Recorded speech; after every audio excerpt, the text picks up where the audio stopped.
একটা ছোট্ট গ্রামে টুকাই নামে এক দুষ্টু খরগোশ থাকত। সে সারাদিন লাফিয়ে লাফিয়ে সবাইকে বিরক্ত করত।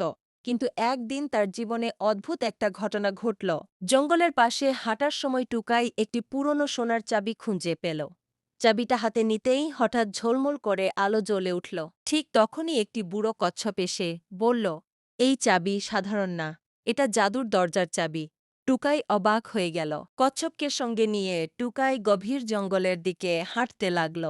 অনেক দূর যাওয়ার পর তারা একটি বিশাল রহস্যময় দরজার টুকাই ভয়ে ভয়ে সোনার চাবিটা দরজায় লাগাতেই দরজাটা ধীরে ধীরে খুলে গেল। দরজা খুলতেই তারা এক আশ্চর্য ক্যান্ডির রাজ্য দেখল। আকাশ থেকে চকোলেট পড়ছে, চারদিকে রঙিন আলো ঝলমল করছে। হঠাৎ একটি ছোট্ট ভালুক দৌড়ে এসে বলল, আমাদের জাদুর তারা হারিয়ে গেছে। টুকাই বলল, চিন্তা করো না, আমরা খুঁজে বের করব।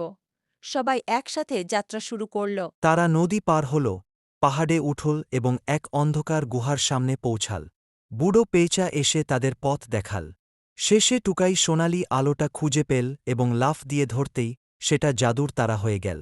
সাথে সাথে পুরো রাজ্য আলো ভরে গেল এবং সবাই আনন্দে নাচতে লাগল।